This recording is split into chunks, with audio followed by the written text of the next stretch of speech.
Fatima Cigarettes is proud to present its Academy Award-winning radio program.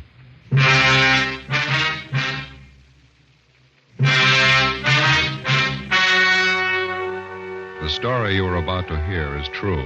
Only the names have been changed to protect the innocent. Fatima Cigarettes, best of all long cigarettes, brings you Dragnet.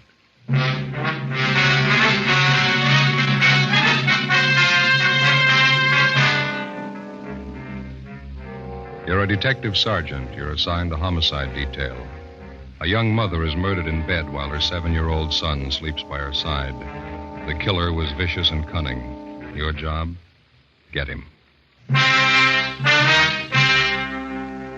You'll be amazed when you compare Fatima with any other king-size cigarette. The size is the same. They now cost the same. But in Fatima, the difference is quality. You see, Fatima is the quality king-size cigarette because it contains the finest domestic and Turkish tobaccos superbly blended. And Fatima is extra mild, with a much different, much better flavor and aroma than any other long cigarette. So compare Fatima yourself. Fatimas now cost the same as other long cigarettes, but your first puff will tell you... Ah, that's different. Yes, in Fatima, the difference is quality. Buy Fatima. They're extra mild, with a better flavor and aroma. Smoke Fatima, the quality king-size cigarette. Fatima, best of all long cigarettes.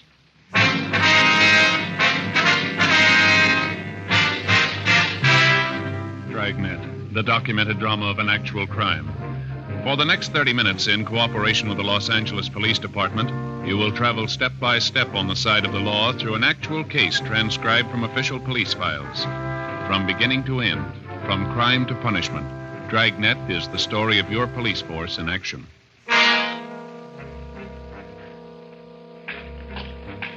It was Monday, July 9th. It was warm in Los Angeles. We were working the night watch out of homicide detail. My partner's Ben Romero. The boss is Thad Brown, chief of detectives. My name's Friday. It was 11:25 p.m. when we got to 543 West Bixel Street. Front door. Homicide? That's right. This is Friday. My name's Romero. Klein, Unit 69. How are you? Partner's Thomas. He's in with the victim's mother and son. Back this way, sleeping porch. Okay. What's the story? Yeah, really a nasty mess. Looks like a shotgun. Victim's face is half gone. What's the name? Josephine Stevens, 28 years old. What do you got so far? Not much. Her mother's in a state of shock. Talk to the young boy for a minute. Pretty terrible. Here's the sleeping porch. Dear God. Yeah. They got a little kid by her side who knocks the props out from under you. What do you got on it? Seems as Josephine Stevens and her 7-year-old boy was sleeping in the bed when it happened. Haven't been able to fill it all out yet, but from what the youngster told us, it happened about 30 minutes ago. I'd say it was a shotgun, too, wouldn't you, Joe? Yeah, looks like it. You can see by the head of the bed here, it looks like shotgun pellets. Yeah. The screen in the door here looks like it was recently torn. Yeah, Thomas and I noticed that, too. We made an immediate search of the area. Didn't turn up anybody. Backyard, round the side, shrubbery, didn't find anything. Yeah? We were careful not to step off onto the soft earth anywhere around. Didn't want a chance destroying any prints or anything. That's fine. Did you talk to the girl's mother at all, Klein? Very little. She's still hysterical. Doesn't seem to know what she's saying. Couldn't tell us very much. Yeah, well, let's step into the next room, huh? Room's just the way we found it. Nothing out of order. Dresser drawers are all closed. Room hadn't been prowled. No, it doesn't look like the work of a burglar or a prowler. Well, a burglar or prowler wouldn't be carrying a shotgun either, would he? The only thing Thomas and I found were they cut in the screen, the gate around the side of the house there. It was open. Crime lab been called? Haven't had time to do it right now. No, never mind. I'll take care of it. I want to call in anyway. Do they have a phone here? Right in the kitchen there on that table. Okay, thank you. I figure we could use some help, don't you? Yeah. They're right there to your left. Yeah, I see it. Thank you.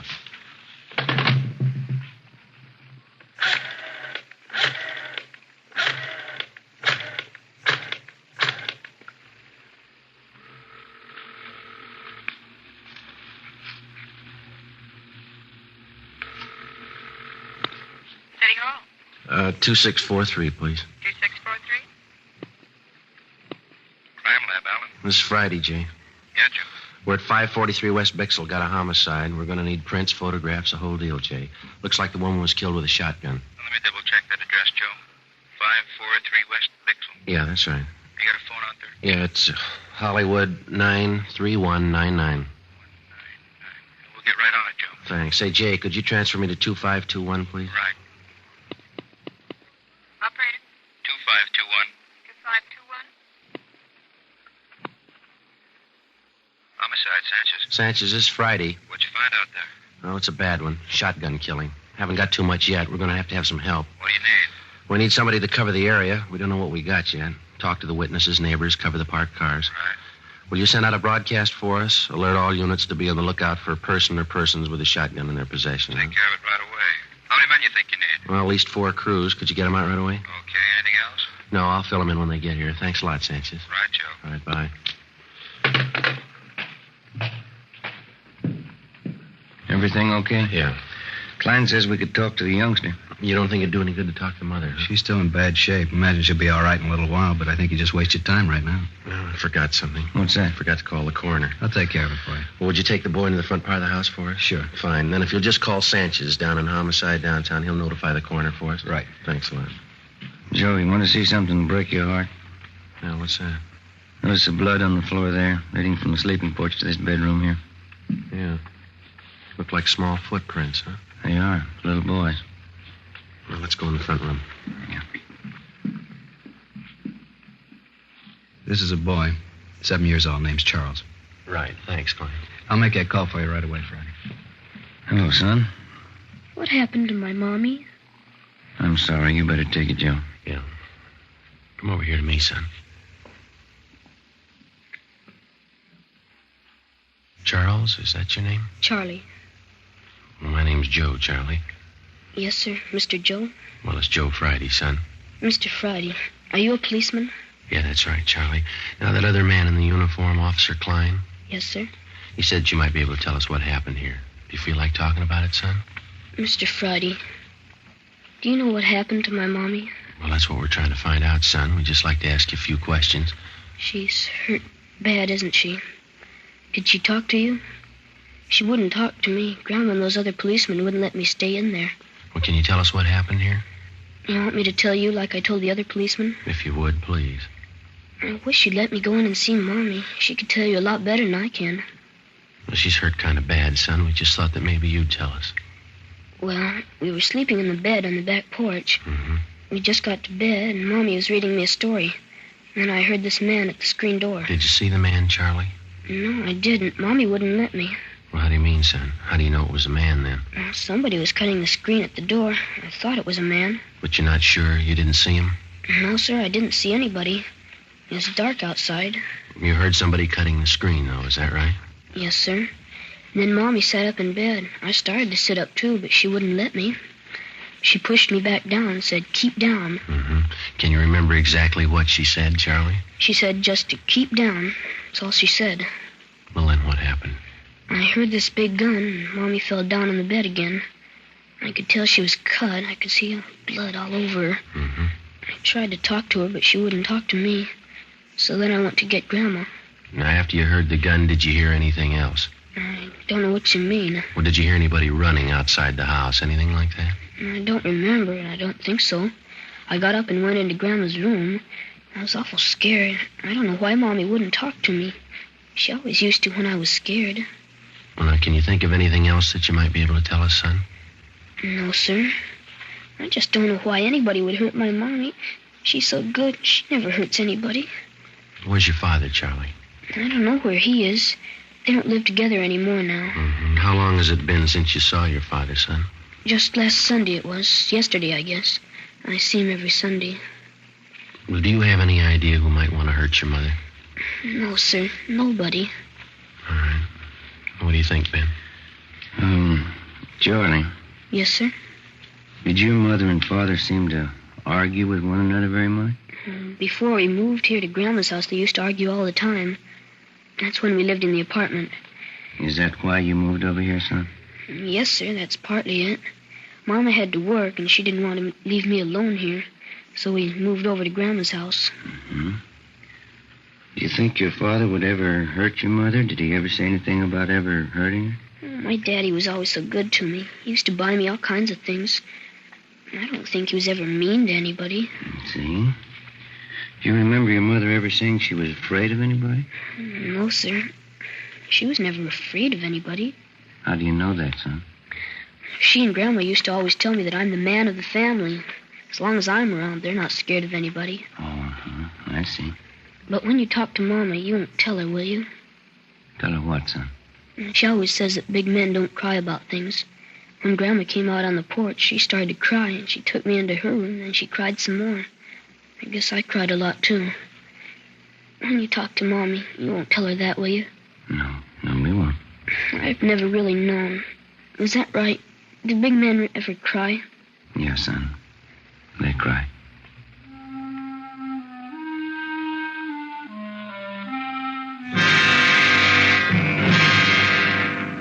"11:45 p.m. The crime lab men arrived and went to work. They found 3 shotgun pellets embedded in the wall to the right and above the head of the victim's bed. 2 additional lead pellets were removed from the bedstead above the pillow on the right side of Josephine Stevens' bed. This fact, in conjunction with the position of the hole ripped in the screen door, proved that the victim was sitting up in bed at the time of the shooting. This fact, too, showed why the 7-year-old boy lived and his mother died. Further investigation showed that the fatal shot was fired from outside through the hole in the screen door. The search of the surrounding area failed to yield the murder weapon or any additional physical evidence. The neighbors were all checked. They could add nothing to what we already knew.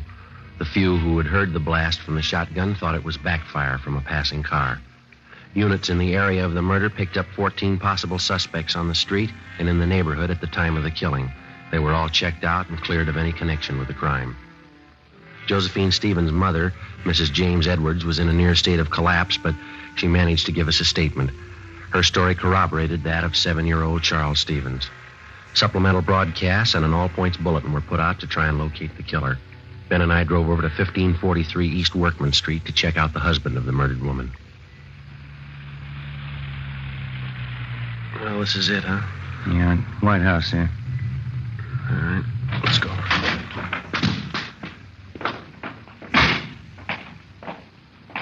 Car parked in the driveway. Yeah.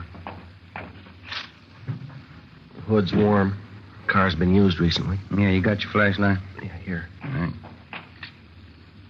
The car's registered to Keith Stevens. Yeah, come on.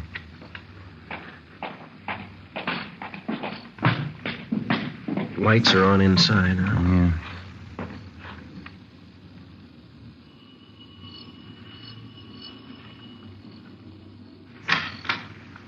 Yes? Mr. Keith Stevens, Yes, that's right. police officers like to talk to you.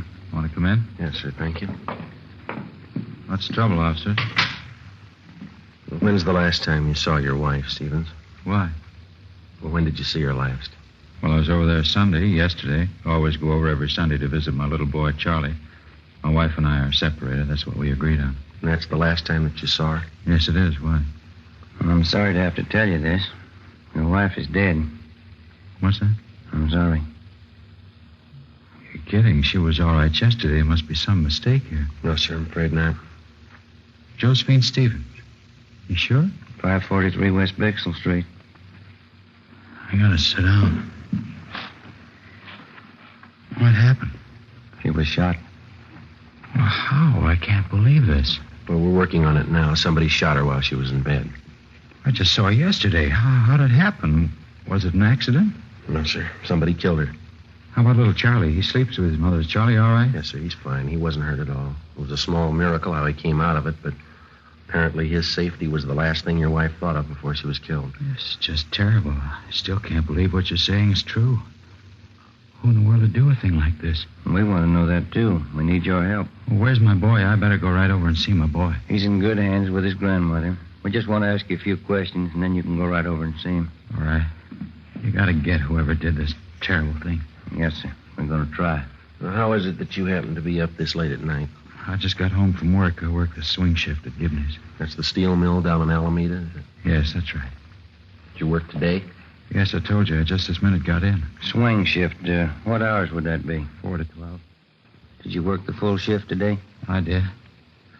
You don't think I would have done this thing? We have to check everybody. Is there somebody out at the plant that can verify the fact that you were out there during the entire shift today? Yes, my lead man and I always punch my time card in and out. How do you get to work? I drive. My car's right outside there, blue Chevy. Do you own any firearms? No, I don't. You ever owned any? No, never have. Didn't want a gun around with a boy. Let's see. You live here alone? No, since the wife and I split up, I live with another fella here. Mm-hmm. Where is he tonight? He's out somewhere, usually home when I get here. Do you have any idea where he might be? Does he go out much? He goes out quite a bit. He's going with some girl. Might be at a movie or something like that. Does he know your wife? Well, not too well, no. I think I took him over to the house one Sunday. He met my son Charlie and my wife. Try to take it easy, Mr. Stevens. Oh, I'm sorry. It's kind of hard to take. Yes, sir, we understand. This man that you live with here, what's his name? Carl Walters. Where'd you know him from? He advertised in the papers. He said he wanted somebody to share a small house with him. I answered the ad, and we seemed to hit it right off from the start. He's okay. What do you know about him? I know enough to know he's all right. I wouldn't want to get him mixed up in this. Well, has this Walters ever been in trouble? Has he ever been arrested? Not that I know of. He's a good guy. Fine Army record. I see. Have you ever been arrested? No, sir, I never have. Any kind of an arrest? Misdemeanor, anything like that? Never. You never been in jail for any reason? No, sir, never have. I had traffic tickets, but I've never been in jail for any reason. I always paid my fines, never had any trouble. Have you any idea who might want to do a thing like this? No, no one. How did it happen? Did they break in the house? No, it wasn't burglary or anything like that. Somebody just wanted to do away with your wife. If you can think of anybody who might do a thing like this, it'd help. You know, we've been separated for a while. Maybe she took up with someone who'd do something like this. I wouldn't know. I can't think of anybody I know that'd do this. I see. She and I have had our ups and downs, or we wouldn't be apart. We argued time and again over the custody of Charlie, but nothing serious.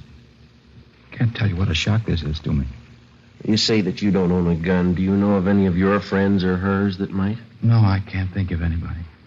Well, this fella, Carl Walters, what can you tell us about him? Now, please, he's all right. He certainly had nothing to do with this. Well, we just want to be sure to check everybody out. If you can tell us, it may save him some embarrassment. Well, I realize you have to be sure, but please believe me, he's all right. You say he doesn't know your wife at all? No, just that one meeting. You're sure he couldn't have had any part in it? Absolutely sure. Mm-hmm. What kind of a fella is he? Oh, average guy, I guess. Likes to swim, plays a little golf.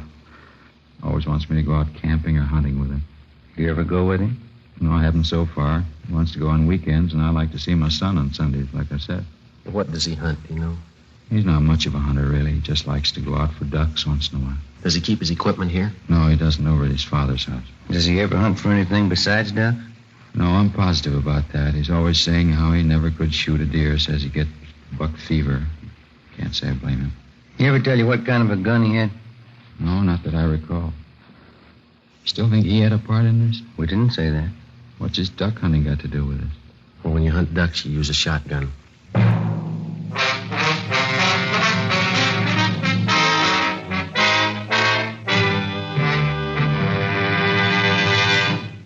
You are listening to Dragnet, authentic cases from official police files. And now, let's look at our Fatima files. Listed under K. Kelly, Nancy Kelly, famous actress. She says, Between scenes, I like to relax in my dressing room and light up a Fatima. They have a really different flavor, and they're extra mild. Friends, more smokers now insist on king-size Fatimas than ever before. Because in Fatima, the difference is quality. quality of tobaccos. The finest domestic and Turkish varieties, extra mild, superbly blended, to give you a much different, much better flavor and aroma. Quality of manufacture. Smooth, round, perfect cigarettes. Rolled in the finest paper money can buy. Manufactured in the newest and most modern of all cigarette factories. Quality, even to the appearance of the bright, clean, golden yellow package, carefully wrapped and sealed to bring you Fatima's rich, fresh, extra mild flavor. So, if you smoke a king-size cigarette, compare Fatima. You'll find they now cost the same, but your first puff will tell you, Ah, that's different. yes, in Fatima, the difference is quality. Buy Fatima. Smoke the quality king-size cigarette. Fatima. Best of all long cigarettes.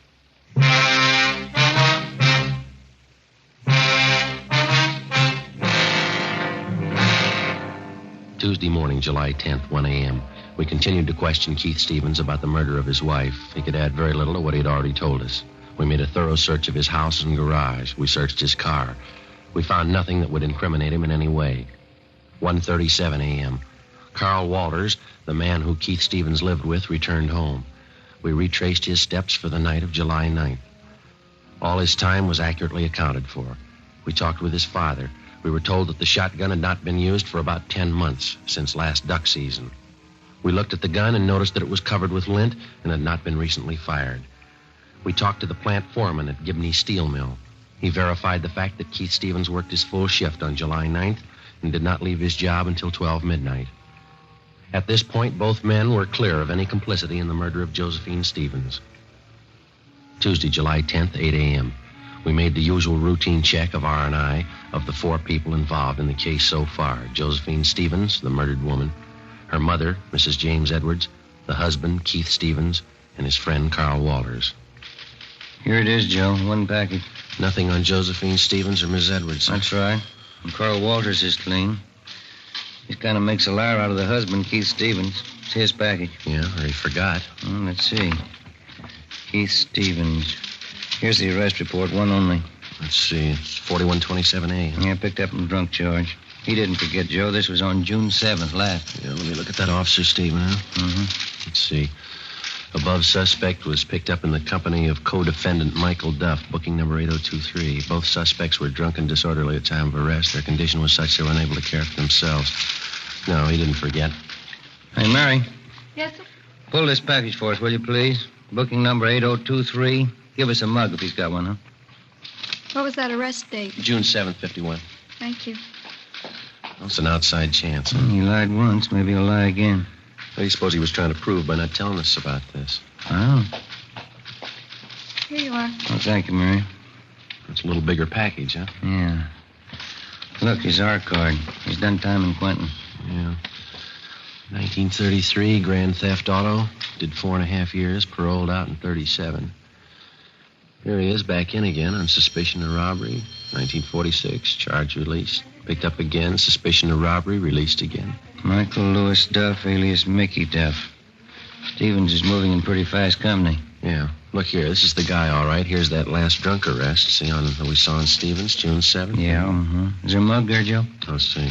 Well, there's this one on that 211 arrest in 47. Yeah, I see that one. It's pretty old, though. It's a little worn. Kind of hard to see. We'll check that last arrest report on the drunk charge. Maybe we got one of those auto photo strips. That ought to do it. I hope so. Yeah, here we are. Let's see. Yeah, those auto photos are good mugs, aren't they? Yeah. What address did he give on that last arrest? 5234 West Main. No, all these other addresses are just transient hotels. That Main Street address, the most recent, looks like the best bet. This is probably why Stevens lied about being arrested. Yeah, let's see if he lied about anything else.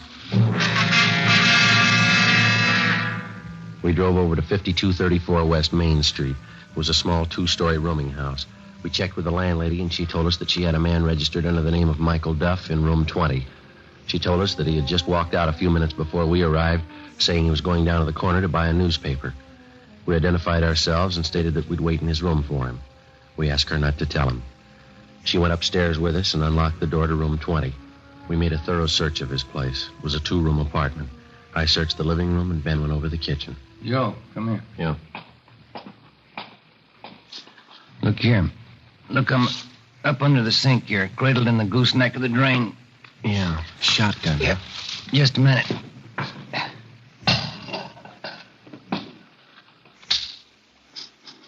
It's been fired recently. Yeah. And this much fits in. These don't. Found him in the pocket of one of his coats in the closet there. 12-gauge shotgun shells. Where'd you find them? In the pocket of a dress suit? Well, it doesn't fit, does it? Not unless he's the best-dressed hunter in town. Sounds like he's back. Yeah. Get your hand out of that pocket, police officers. What's going on? Keep your hands out and open. Stand still. Here, Joe. You want to take this? Yeah. What are you doing carrying a gun, Duff? Anything wrong? You know better than that. What'd they tell you when they paroled you? That was a long time ago. They haven't changed the rules. I don't know what you're doing here in the first place. Go on over there and sit down. All right, if that's what you want. That's what we want. Move. Right now, do you want to tell us about it? About the gun? About both of them. This shotgun here on the table and this one I got in my hand. Well, you found that old shotgun, huh? We found it. I haven't used that old thing for years. Just kept it as a keepsake. Haven't fired it for a long time. Don't even have any shells for it anymore. Except these two, huh? I don't know where those came from. Look, Duff, you're an ex-convict. We find 2 guns in your possession. Now, let's don't play games. Tell us about it. I haven't got anything to tell you. I would if I did. I just had a long talk with Keith Stevens. What'd he have to say? Never mind what he had to say. Let's hear your side of it. You wouldn't try to kid me, would you? Now, you listen, fella. We just came from a house over on Bixel Street. There's a woman lying in bed over there that took a blast from a sawed-off shotgun. You own a shotgun. It's been recently fired. You lied. You said you hadn't fired it. You said you didn't have any shells for it. Well, here they are. Now, look, they fit, don't they? Take a good look at it, mister. There's only one thing missing. Who pulled the trigger? Let's have it, Duff. Did Stevens tell you? We'll ask the questions. Now, come on. All right. I did it, but I did it for Stevens. Told me he'd give me $1,000 if I kill his wife for him. I haven't been paid yet. I'm still waiting to get paid off. You won't have to wait any longer. We took Michael Duff downtown together with a murder weapon. He gave us a full confession stating that Keith Stevens had offered to pay him $1,000 for the murder of his wife. He said that he and Stevens had planned it together. 1:30 p.m., Tuesday, July 10th. We drove out to pick up Keith Stevens. What else could I do? Is that how you justify the murder of your wife? It was her fault. If she'd have just tried to be reasonable, this never would have happened. People settle these kind of problems every day, and they don't use a shotgun. You wouldn't understand. Unless you got a son, you'd never really understand why I did it. I've got a son. I don't understand. And you don't love him like I do. Couldn't stand the thought of never seeing him, having her take him away from me. And that's the way you want us to put it down. That you didn't want your child taken away from you, so you killed his mother. Not exactly. She was going to take him away. She wanted him to forget all about me. She wanted him off for herself. Did your wife tell you all this? No, of course not. Any fool could see that's what she had in mind. You mean just because of some argument that you and your wife had, you just assumed all this to be so? Sure. I knew she'd never give me a break with Charlie. Isn't that what always happens? And you never asked her how she felt? Never thought that you could stand on your legal rights? Never knew that what you're trying to make us believe seldom happens unless there's a good reason for it? Wasn't going to let her take my son away from me. Nobody could do that. Yes, sir, you're right. You lost him yourself.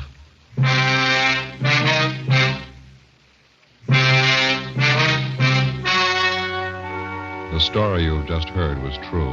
Only the names were changed to protect the innocent. On October 15th, trial was held in Superior Court, Department 84, City and County of Los Angeles, State of California. In a moment, the results of that trial. And now here's our star, Jack Webb. Thank you. Friends, I'd like you to be the judge while I present our case for Fatima. Now, you've heard me say that Fatima is the best of all long cigarettes. Get a pack of Fatimas and compare them with any other long cigarette. Side by side, I'll admit a Fatima looks the same as any other king-size cigarette. But when you smoke them, you'll find a world of difference. In Fatima, that difference is quality. Quality that gives you extra mildness, a much better flavor and aroma. Compare Fatima, and I'm sure you'll agree with me. Fatima is the best of all long cigarettes.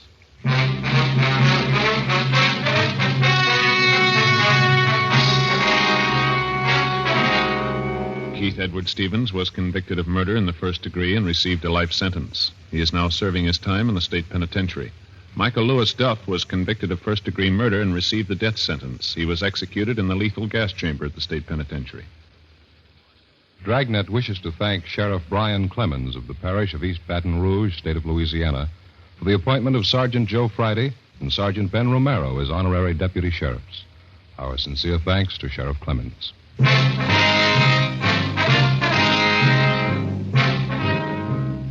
You have just heard Dragnet, a series of authentic cases from official files. Technical advice comes from the Office of Chief of Police W.H. Parker, Los Angeles Police Department. Fatima Cigarettes, best of all long cigarettes, has brought you Dragnet, portions transcribed from Los Angeles. Stay tuned for Counter Spy next over most NBC stations.